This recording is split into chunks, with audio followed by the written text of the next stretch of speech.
here in the United States, and I wanted to talk about what has been happening in the Middle East. I mean, we see this huge refugee crisis. We see the United States, the coalition forces, they're fighting the Islamic State, which we kind of know this is really kind of like a proxy army for the U.S.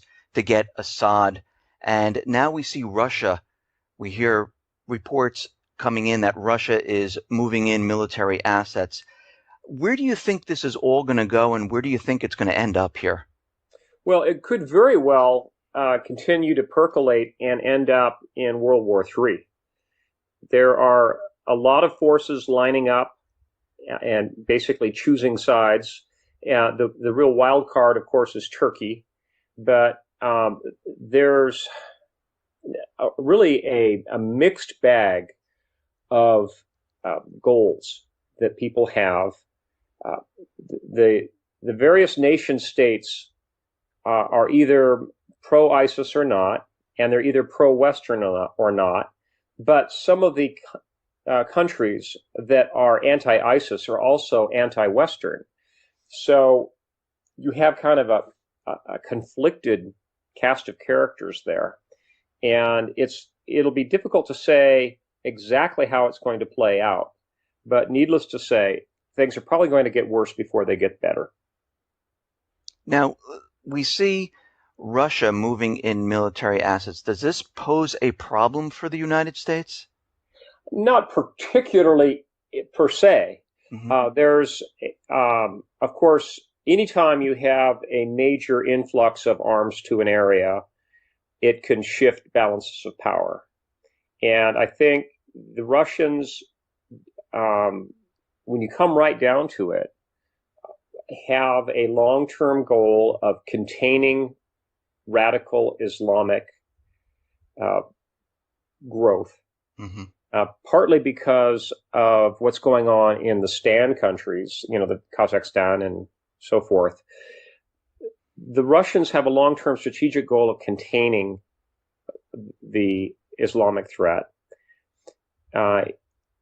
There's a number of things behind that. One is they only have a few warm water ports, and if they get out, to get out into the Mediterranean, they need to control those ports, and they're not even particularly good ports that they have right now. Their long-term goal, really, dating all the way back to the Tsarist days of Tsarist Russia, even before the Soviet Union, is to have several good warm water ports.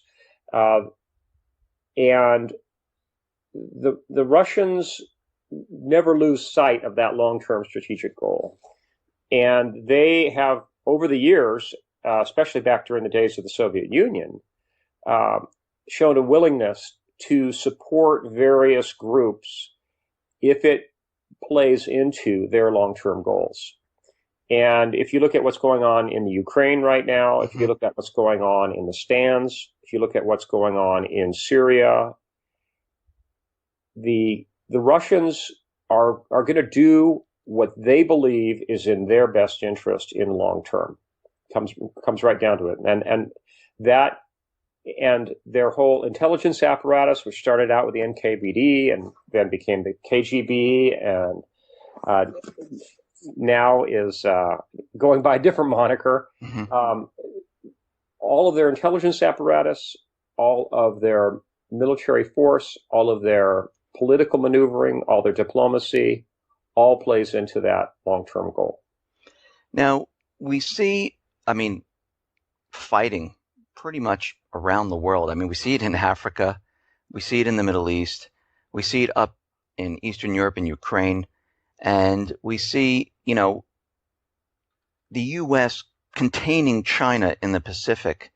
And lately we've seen strange things in China where we've seen, maybe 3 chemical plant explosions at this time. And we're seeing the Chinese stock market continually taking a dive. Of course, the corporate media is out there blaming everything on China. It's all China's fault about it, pretty much everything that's been happening. And we're seeing here in the United States, the stock market fluctuating. Do you think the 3 chemical plants were A coincidence? That could have been a coincidence. It's really hard to say. It may be just evidence that one or more industries may have been ramping up quicker than they should have, and they left safety considerations behind. And let's face it, Chinese safety standards are not like they are in the West. This is not the first time they've had major accidents or major spills, for example. Mm-hmm. So I don't take a conspiratorial view that those three explosions were evidence of some machinations against Chinese expansion, for example. More likely, it was just a case of moving too quickly down the road to large-scale production industrialization. So, but to get back to this whole strategic thing, mm-hmm. I do believe that one of the long-term threats to the United States will be China. And it's the second largest economy in the world. And eventually, the two biggest kids on the block are going to have a fight. It's just human nature. Right. So, as I pointed out in my novel Liberators, there is the potential in the long term, even for Chinese expansion, territorial expansion, not just Taiwan, but they could have much larger goals reaching across the Pacific. And I think particularly in the long term, I'm talking 75, 100 years, they may be looking at Africa, and they may be looking at Australia in particular as strategic places that they need to expand territorially to secure the raw materials they need to keep their industrial society going. Yeah, and we actually see that today. We see China has made a lot of bilateral trade deals around the world, and also a lot of deals in Africa where they're pouring in billions of dollars into Africa to build their infrastructure, right, and to get to those natural resources.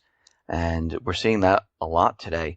And lately, I mean, we've seen the economies, I mean, not just in China, but throughout Europe and the United States, really starting to break down at this point. I mean, we're seeing the stock market fluctuate up and down. I mean, it reminds me of 2008, 2001, and 1929 in the summer when we had the market fluctuate up and down. I mean, do you see right now problems in the economy? Do you see that we're headed towards something terrible? I think so. We have really the empty shell of an economy in the United States. Our industrial base is essentially gone. We've transitioned it to more or less a service economy. We've built up mountains of debt, both consumer debt and sovereign debt, nation state debt. And eventually those debts are going to have to be repaid. So I think that inevitably there's going to be a major economic break that takes place. But I wouldn't put it past the powers that be to continue pushing the economy along, kicking the can down the street, as they say in the modern parlance, as long as they possibly can, possibly past the next presidential election before they let things fall apart. But at some point, they're going to have to fall apart because for many years, they've had the policy of ZIRP, the zero interest rate policy. And ZIRP is about as an artificial and economic environment as you can get. It borders on Mussolini-style economics. And you can't maintain ZIRP indefinitely. And if and when interest rates do turn, and they will, I believe, we're going to see a massive contraction in the U.S. economy. You'll see massive layoffs. You'll see a sharp decline in equities. You'll see huge fluctuations in the bond market. And one thing that most people discount, but they really should be looking at very closely, are derivatives. The majority of the derivatives that are in play right now are actually interest rate swaps.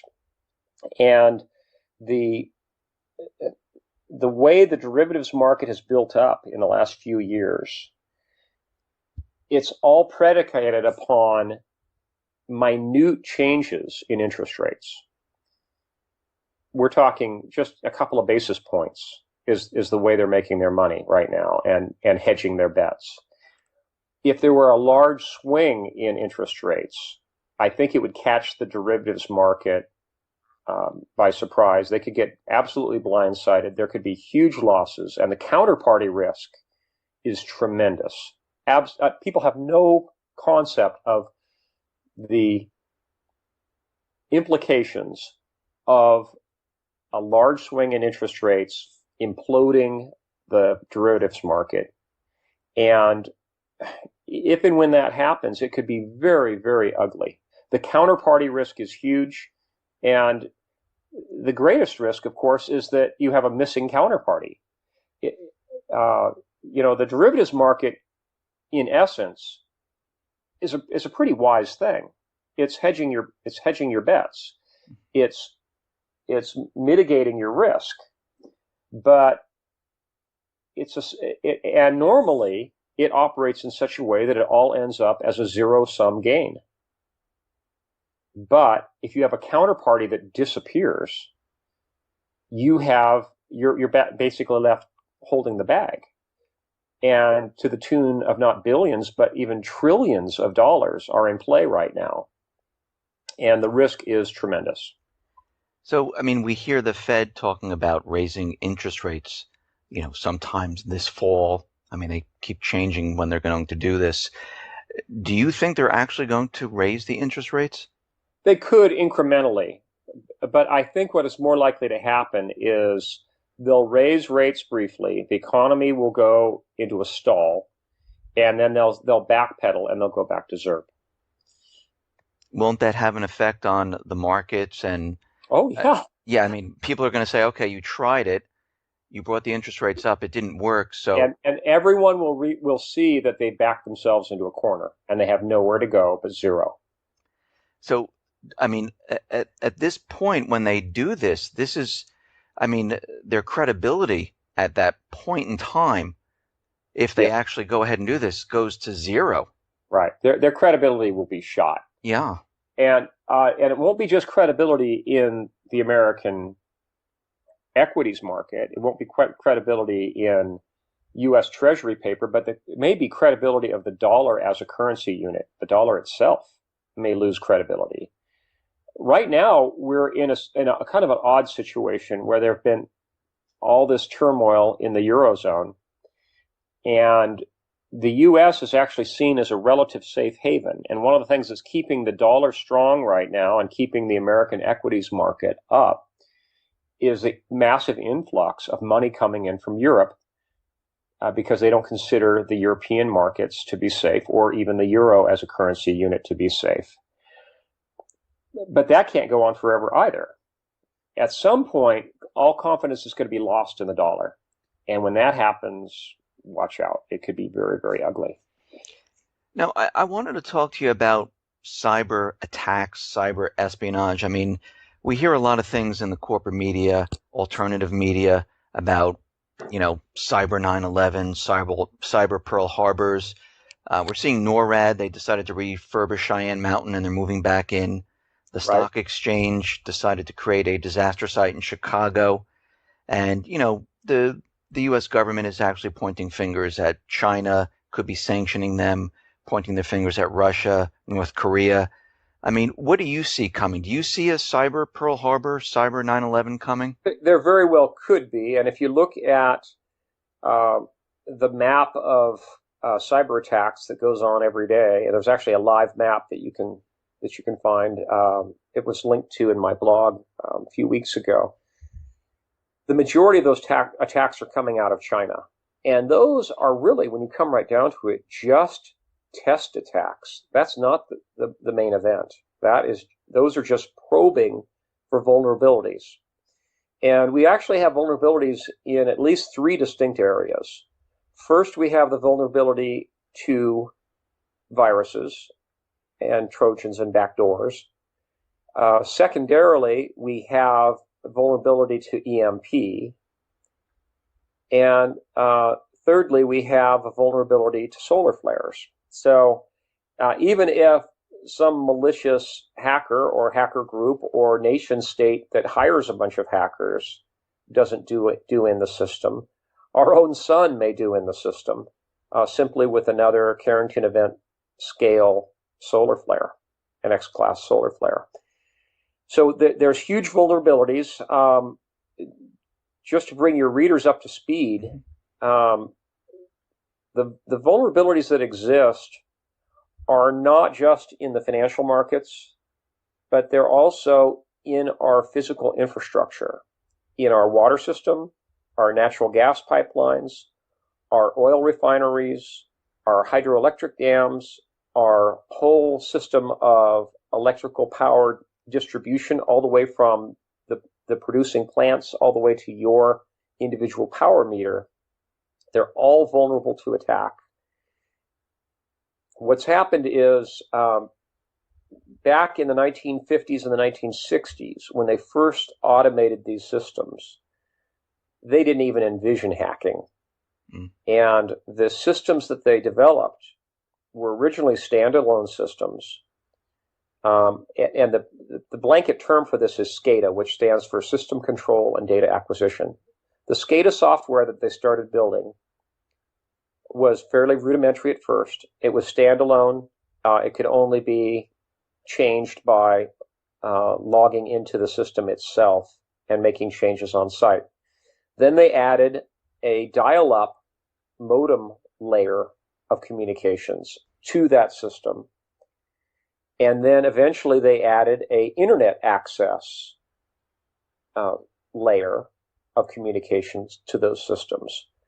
But the original software that was developed still exists, and it in itself is not very robust in terms of vulnerability to hacker attacks. And the communications layers that they added on top have their own vulnerabilities. And it doesn't take much to absolutely destroy these systems. A lot of these SCADA systems, for example, control solenoid-type valves on systems. And a hacker could simply write a piece of code that would cause a valve to open and close at the wrong times, or open and close repeatedly. And the next thing you know, you have burst pipelines everywhere. And we're talking water pipelines, natural gas pipelines, oil transit pipelines, the pipelines inside of refineries. Boy, talk about a huge vulnerability. And the electrical power grid itself has its own vulnerabilities. It could all be taken offline, again, with a hacker attack. And it could take days, weeks, or even months to pick up the pieces. And I mean, I remember I was in Manhattan in 2003 when we had the East Coast blackout. And that was actually a scary situation, having no power whatsoever and being in a city where it was completely dark.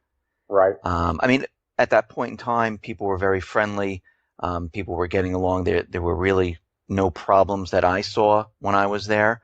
But just having that feeling of being in the dark in a city, and I think if it lasted more than the 2 days that I was there, I think things would have gotten out of hand as time went on. They very well could have. Most people don't realize it, but we have a society that has become very technologically dependent and interdependent, so that we really can't revert to 1950s levels of technology. I often have people say, well, you know, if the system collapses, people could just go back to running a manual till to run their stores. Mm-hmm. Well, that's just not going to happen, because not only do the stores use automated ordering systems for restocking, but the freight transit systems, all the trucking companies and train companies, use automation for moving those goods. And the stores themselves are now built in these big concrete slab tilt-up architecture boxes, the big boxes, that are windowless. So even if they wanted to revert to 1950s technology, they really couldn't, because your average store is either going to be sweltering in the summer or freezing in the winter, because it doesn't have windows that can open. They're all sealed buildings effectively, except for the front door. And there's not going to be any natural daylight available to do business anyway. Right. So we've really built ourselves a house of cards. And if the power grids go down, all bets are off. There's actually 3 grids in the United States. There's an Eastern grid, a Western grid, and a Texas grid. And if any of those go down for an extended period of time, I would not want to be in a major city 3 days later. It will not be a safe place to be. Now, those grids, they're not interconnected. They're standalone grids? They're standalone right now, but there's actually a major project that's in the works. If you go to the Electrical Power Research Institute website, EPRI, you'll see that there's a grid intertie project that's being worked on right now that's effectively going to turn all 3 American grids into one big grid. So now, not only we'll actually have the opportunity for all 3 to go down simultaneously. Even better. Wow. And one of the things I pointed out in my blog is that in regions where power is actually produced, like the Pacific Northwest or the Four Corners region of down where New Mexico and Arizona and Colorado come together, in those regions, they have the opportunity to island their power. And local power will be reconstituted in those regions very quickly. The rest of the grid may be down for a very lengthy period of time. And as I pointed out in my novel, Survivors, it actually takes power to get the grid back online. It takes outside power to restart most power plants. Most people don't realize that. Now, if there was some type of attack on the system, on the infrastructure, I guess they can take down certain sections since they're not connected right now. But you don't, at this point in time, do you think it's possible to take down all of them at the same time? Yes, if it's planned in advance and they have malicious code that they have ready to inject into those SCADA systems, they could very well time it so they could simultaneously bring down all 3 grids, and even the Hawaii grid, which is independent, of course. They could all be taken down simultaneously with enough planning.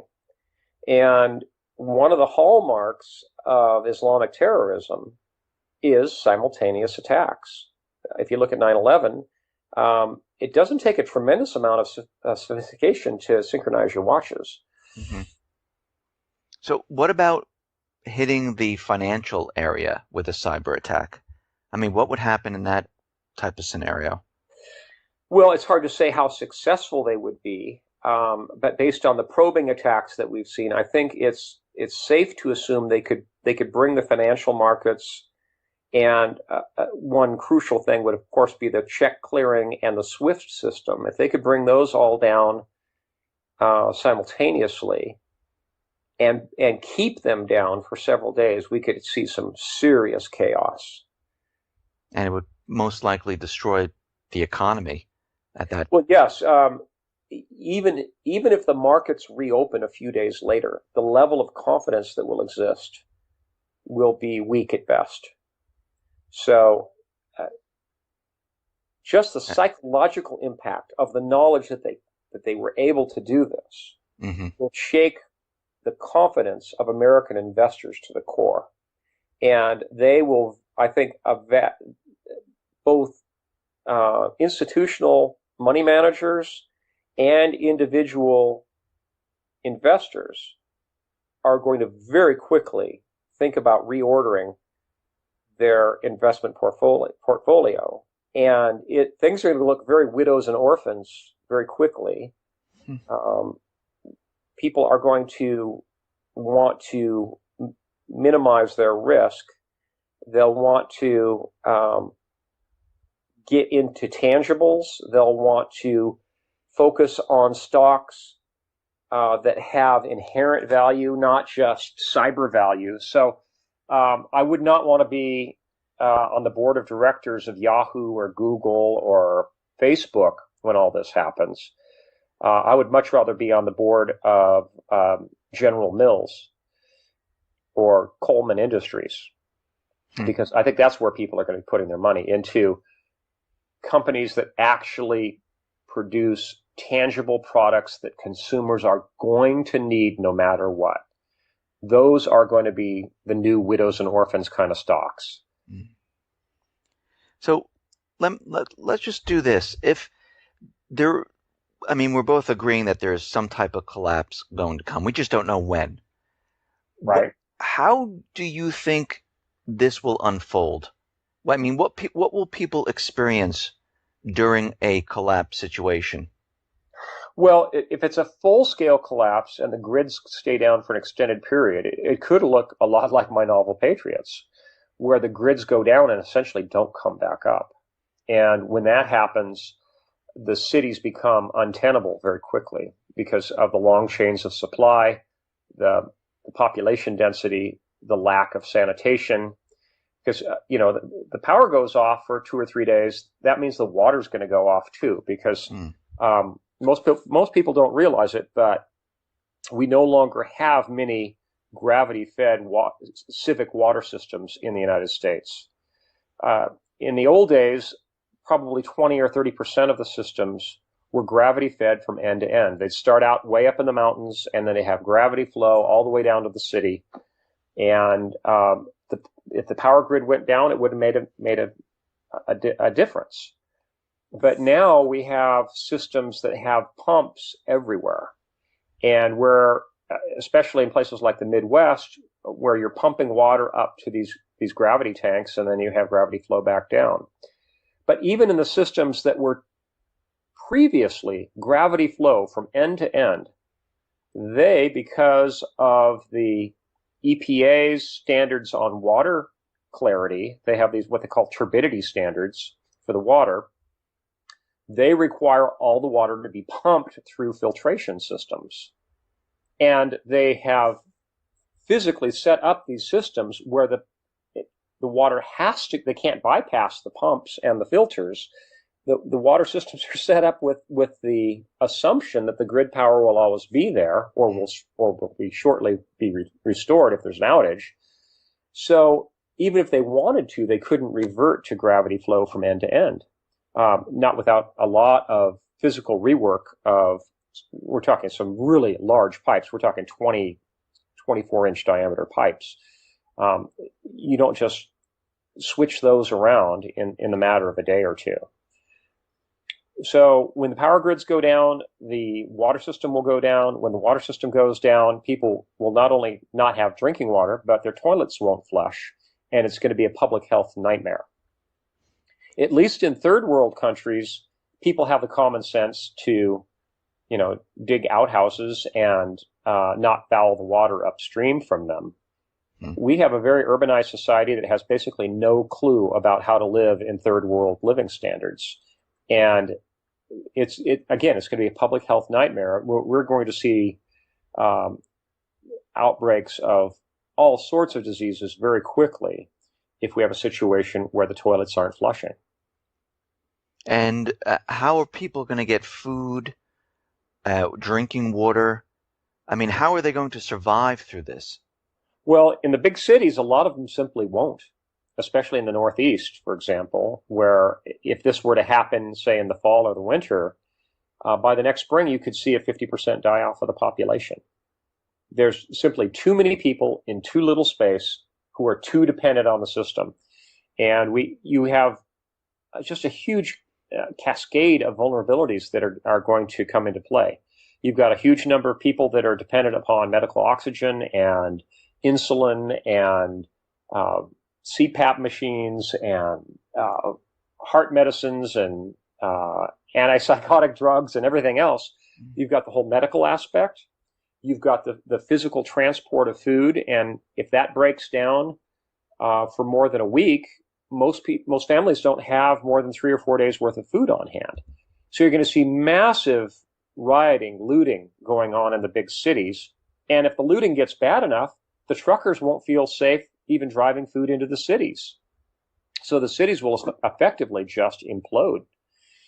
And when they do, that's going to mean huge outpourings of refugees from the big cities into the larger countryside, and that's going to have a whole cascade of effects as well, all of its own, because you're going to have it's the inverse square law. You've got that huge mass of population going out into the wider countryside, and the suburbs are going to get hit first, and then the countryside.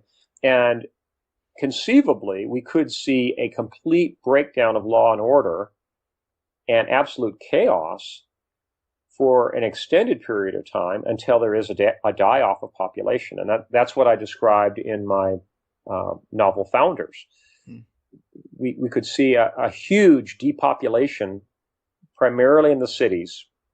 The safest places are going to be in very rural, food-producing regions with independent power that are well removed from the major population centers. And that's one reason why I've encouraged all the readers of my blog to move to the inland Northwest, because I consider it to be geographically the safest place to be in the event of a major socioeconomic collapse. Now, if this, when this does occur, you talked about 50% of the population most likely will die. I mean, that sounds worse than a nuclear weapon. It is. It is, because, as I mentioned before, we built ourselves a house of cards. We're so systems dependent that we literally cannot do business on more than just a face-to-face, neighbor-to-neighbor basis as a society without the power grids and without the internet. So during this time, what is the government going to be doing? The government is scrambling around and forming committees, just like it always does. And they really won't be able to do much. It'll basically be like Hurricane Katrina on a grand scale. If you look at the monumental level of incompetence that was displayed by FEMA and the other federal agencies with Hurricane Katrina 10 years ago, I think that's evident, and they really haven't improved that much since then. I think that's evidence that if there's a nationwide disaster, they're going to be absolutely unable to cope.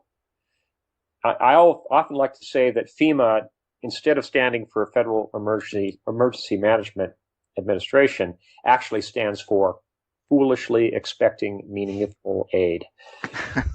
They're not going to be able to get much more than a little bit of bottled water and some MREs to a few population centers. Beyond that, everybody else is on their own. It's what I refer to as yo-yo time, which stands for you're on your own. I mean, do you think that's why individual families need to be prepared by themselves? They can't depend on government. They need to work together with their neighbors and perhaps with their church families and prepare on their own, because in the final analysis, you will be on your own. During this time, do you think the government will declare martial law? Oh, they can try, yes. Yeah, they may declare it, but in fact, a lot of the current talk that's going on about Jade Helm and about the possibility of a collapse in September or October, people banter around the term martial law without really thinking about what it would take to institute nationwide martial law. You would need a military force structure that's 5 or 10 times the size of what we have, and the cooperation of local and county, state law enforcement. And that would probably have to be 3 or 4 times the size it is to actually institute martial law. With the military forces that are available, I would say at most they could institute martial law in 4 or 5 major U.S. cities. Beyond that, there just isn't the force structure available. So they may want martial law. They may want to try to shut down the interstate highways and leave them only open to the truckers, for example. But it's not going to happen. So let me ask you, what should people do right now to prepare for what is coming? Well, first they need to pray. They need to get right with God. I'm a Christian, and I think that's very important. But beyond that, I think it's important that they sit down and kind of make a list of lists. In fact, at my website, I've got a spreadsheet that people can click on in the left-hand bar titled List of Lists.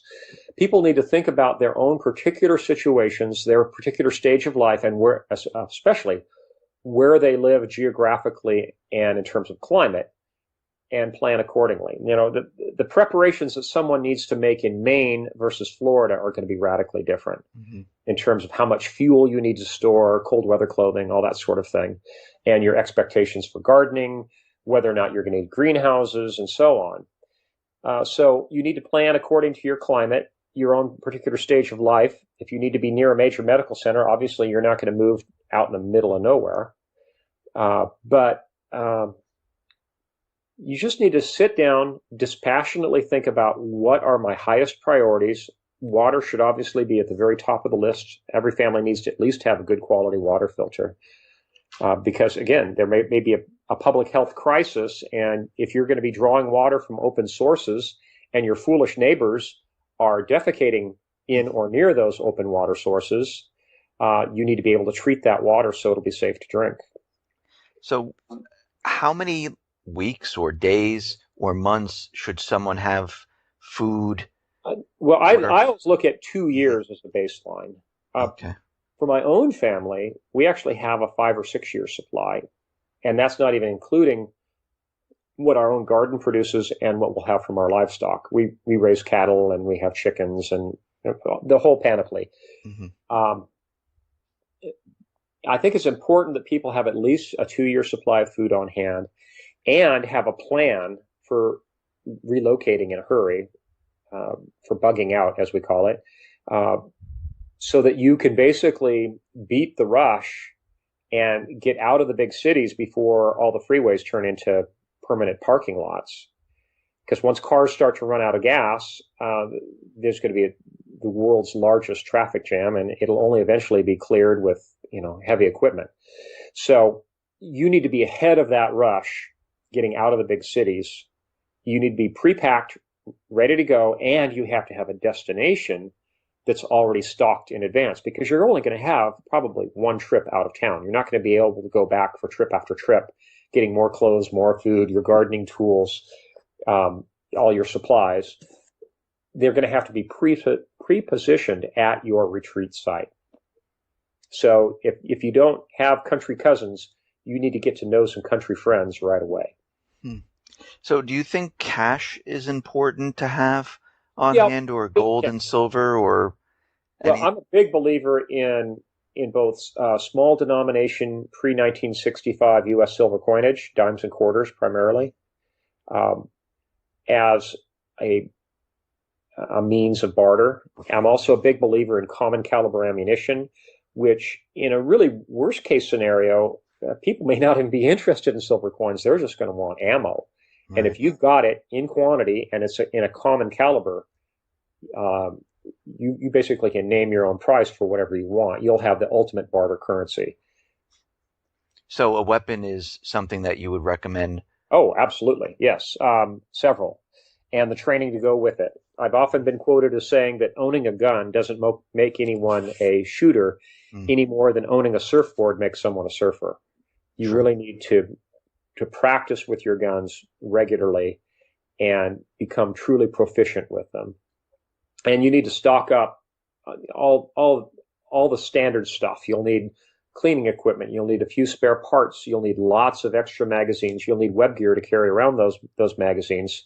Yeah, it sounds a little bit Road Warrior, but when you come right down to it, in an absolute without rule of law situation, it may come down to that, and it may come down to you and your gun to protect your family.